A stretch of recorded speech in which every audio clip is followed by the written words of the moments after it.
बढ़ते हुए जयपुर से खबर है, जहां पर गुलाब चंद कटारिया ने न्यूज 18 से बातचीत की। असम के गवर्नर कटारिया ने कहा वो असम के विकास में योगदान की हर संभव मदद करेंगे। उन्होंने कहा वो केंद्र और राज्य के बीच में सेतु का काम करेंगे। वहीं उन्होंने बीजेपी का शुक्रिया भी अदा किया। बता दें कि 10 मार्च से असम विधानसभा सत्र शुरू होगा। कटारिया असम के कई जिलों के दौरे पर भी जाएंगे। पार्टी के द्वारा जो भी काम दिया जाता है वो काम कोई छोटा नहीं होता है। जो जिम्मेदारी देते हैं उसको पूरा करने का प्रयत्न करते हैं। कई वर्षों तक सक्रिय राजनीति की जिम्मेदारी दी। एक बार नहीं 11 बार चुनाव लड़ाए, पार्टी के सिंबल से लड़ाए, विभिन्न पदों पर भी उन्होंने काम दिया। अब उन्होंने हमको इस महामहिम के पद पर संवैधानिक पद के योग्य समझा होगा और इसलिए ये काम दिया।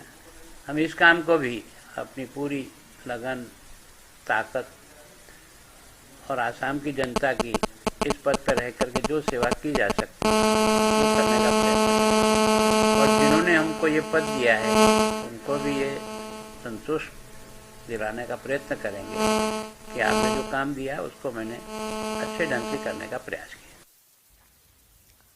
और अब आपको एक अच्छी खबर बताते हैं। अप्रैल से राजस्थान रोडवेज में महिलाओं का केवल आधा किराया लगेगा।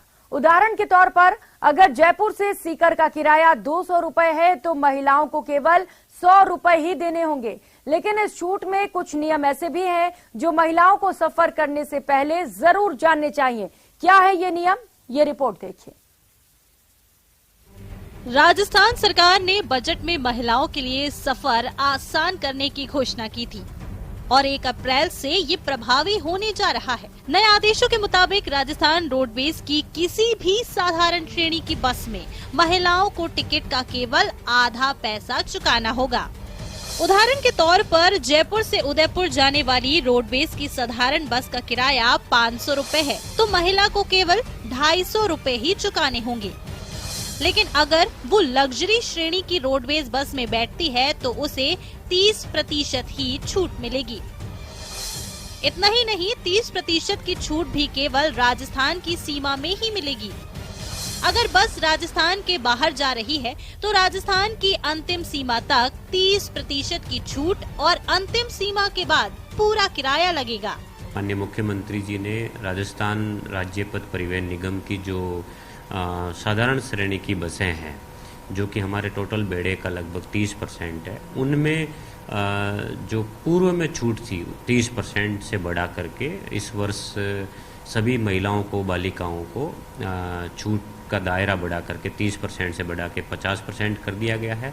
सरकार के इस फैसले की आलोचना करते हुए पूर्व महिला आयोग की अध्यक्ष सुमन शर्मा ने कहा कि छूट के नाम पर महिलाओं के साथ छल किया गया है। अगर छूट देनी ही है तो सभी श्रेणियों की बसों में 50% देनी चाहिए थी।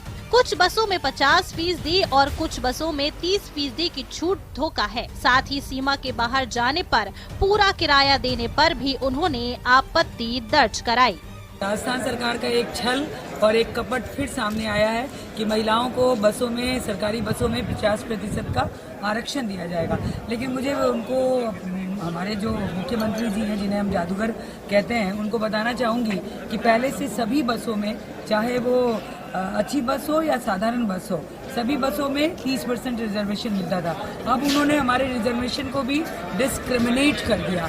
यानी पहले हमें जो लग्जरी बस में 30% मिलता था वो 30% वही मिलेगा, लेकिन सामान्य बस में ही केवल 50% मिलेगा। तो इससे पता चलता है कि महिलाओं के आरक्षण को भी वो डिस्क्रिमिनेट करते हैं। रोडवेज के बेड़े में सबसे ज्यादा साधारण श्रेणी की बसें ही सड़कों पर दौड़ती हैं और ये बसें राजस्थान की सीमा के भीतर ही चलती हैं। इसलिए 50% किराए का लाभ ज्यादातर महिलाओं को मिलेगा। ऐसी महिलाओं की तादाद कम ही होगी जो लग्जरी बसों में सफर करती हैं। हालांकि लग्जरी में 30% छूट पहले की तरह जारी रहेगी।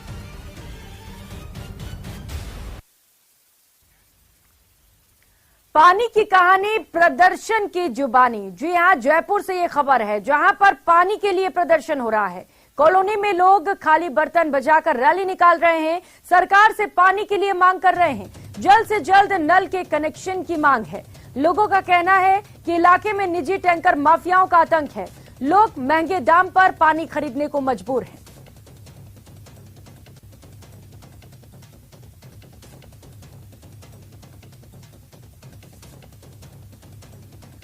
तो तस्वीरें आप देख पा रहे हैं किस कदर लोग हाथों में बर्तन लिए, बाल्टियां लिए सड़कों पर उतर आए। इनका कहना है कि लंबे समय से पानी की किल्लत यहां पर बनी हुई है, जिसे लेकर कई बार प्रशासन को अवगत कराया गया, बावजूद इसके इस पर कोई कार्रवाई नहीं की जा रही है।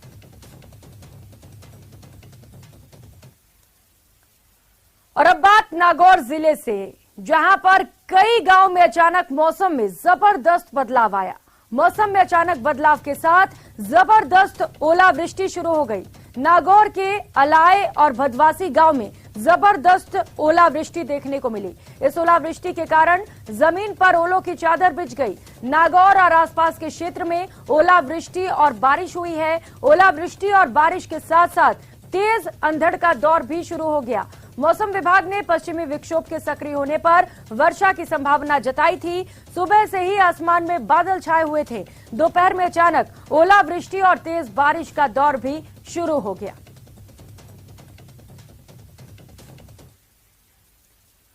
और अब खबर झालावाड़ से है, जहां पर हनोतिया रायमल गांव में एक दलित युवक की बेरहमी से पत्थरों से कुचलकर हत्या कर दी गई।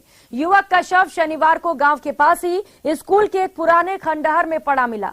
युवक के अनुसार हत्या के शिकार हुए युवक की पहचान दुर्गेश मेघवाल के रूप में हुई है। वो हनोतिया हिंदू सिंह का रहने वाला था और मजदूरी का काम करता था। शुक्रवार रात को युवक के पास गांव के एक व्यक्ति के खेत में खेती का काम करने गया हुआ था। बाद में वो देर रात एक शादी की निकासी में शामिल हुआ था, लेकिन उसके बाद वो वापस घर नहीं लौटा। शनिवार को उसका शव हनोतिया रायमल गांव के स्कूल के पुराने खंडहर से मिला है।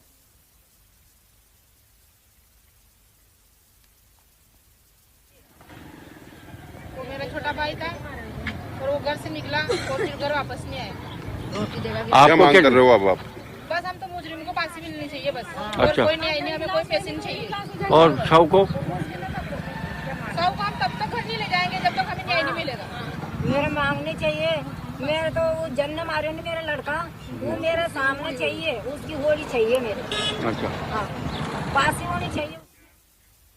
और अब बात टोंक जिले की, जहां पर देवली में लादी देवी हत्याकांड मामले से जुड़ी ये बड़ी खबर आपको बता दें। ग्रामीणों का गुस्सा लगातार फूटता चला जा रहा है। हत्याकांड के 1 महीने बाद भी खुलासा नहीं हो सका है, जिसके चलते लोग आक्रोशित नजर आ रहे हैं। देवली टोडा रोड पर जाम लगा दिया गया। देवली पुलिस और प्रशासन ने ग्रामीणों से समझाइश कर 15 दिनों में मामले का खुलासा करने का आश्वासन दिया। ग्रामीणों ने 15 दिनों में खुलासा नहीं करने पर नेशनल हाईवे जयपुर कोटा जाम करने का अल्टीमेटम दे दिया है।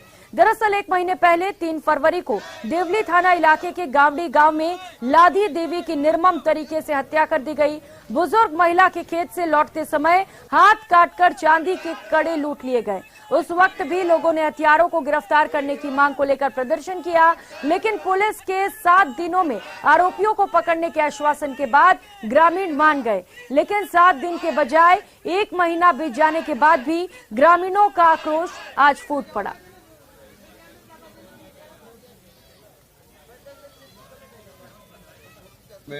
शुरू में हमारी मांग थी कि 7 दिन में हम उनको गिरफ्तार कर लेंगे फर्स्ट में। उसके बाद में 18 दिन बाद भी हम गए थे 20 तारीख को।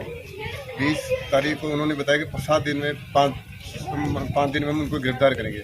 उनको नहीं गिरफ्तार करने के बाद में आज हमारे सभी ग्रामवासियों को सबको हमारी रोष था, तो हमने आज देवली टोडा मार्ग को जाम करके हमारा विरोध प्रदर्शन था। वार्ता में उन्होंने आश्वासन दिया कि हम 7 दिन के अंदर इस हत्याकांड का खुलासा करवा देंगे। तो उसके बाद में परिजन और सभी व्यक्तियों ने उसका पोस्टमार्टम करवाने के लिए राजी हो गए और पोस्टमार्टम करवा कर उसको दाह संस्कार कर दिया गया। उसके बाद में उसका 7 दिन कूदने के बाद 7 दिन भी निकल चुके। टीमें सक्रिय हैं, पूरे ग्रामवासियों का पूरा सहयोग है। इसी क्रम में आज विरोध प्रदर्शन के हिसाब से परिजन वगैरह ग्रामवासी और सभी गावड़ी में मार्ग अवरुद्ध करके जाम लगाया था, जिसपे वार्ता हुई। एसडीएम साहब पधारे और जब से हमने आश्वासन दिया है जल्दी इसका खुलासा करें। और रुक करेंगे अगली खबर का। कोटा के छत्रपुरा इलाके में 16 साल के स्कूली स्टूडेंट ने जहर खाकर सुसाइड कर लिया। मृतक सूरज कुमार बिहार के मुजफ्फरपुर का रहने वाला था। छत्रपुरा इलाके में अपने मम्मी पापा के साथ रहकर 10वीं की पढ़ाई कर रहा था। वहीं बेटे सूरज की मौत के बाद परिजनों का रो रो कर बुरा हाल है। जानकारी के अनुसार 10वीं कक्षा की परीक्षा के तनाव में आकर छात्र ने अज्ञात जहर का सेवन कर लिया। एमबीएस अस्पताल में छात्र के उपचार के दौरान मौत हो गई।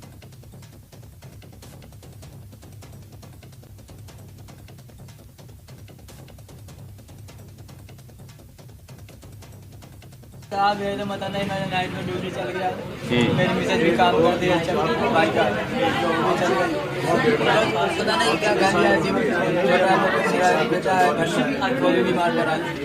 पिताजी का नाम है पूनू कुमार सिंह, जाति ब्राह्मण, उम्र 16 साल, बिहार का रहने वाला है। अभी वर्तमान में 3E14 छत्रपुरा तालाब में रहते हैं जी। तो सुबह सूचना मिली कि भाई इसने पढ़ाई के लेके डिप्रेशन में आके और कोई अज्ञात जहरीला पदार्थ खाने से एमबीएस में लाए थे और दौरान इलाज उसकी मौत हो गई थी। और पोस्टमार्टम करवा के।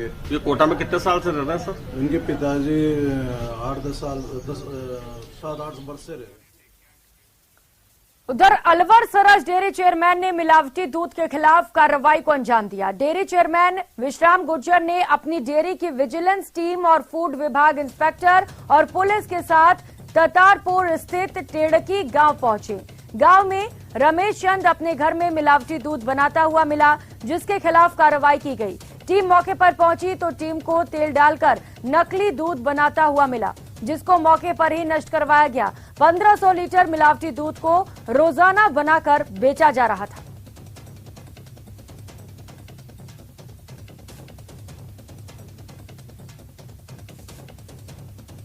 सुबह सुबह यहाँ आए और हमने मौके पर एक रमेश नाम के व्यक्ति को, रमेश नाम के व्यक्ति को हमने मौके पर मिलावटी दूध बनाता हुआ पकड़ा गया और लगभग 2000 लीटर दूध है वो इसके, और खाली पीपे हमने जब्त किए हैं, इसके भरे भी जब्त किए हैं और एक पाउडर का कट्टा जब्त करके इनको नष्ट करवा रहे हैं। तो सिर्फ तेल बनाता है, तेल और इजी तो पाउडर सेर्बिटोल तो एक दिन में लगभग 1500 लीटर बना लेते हो?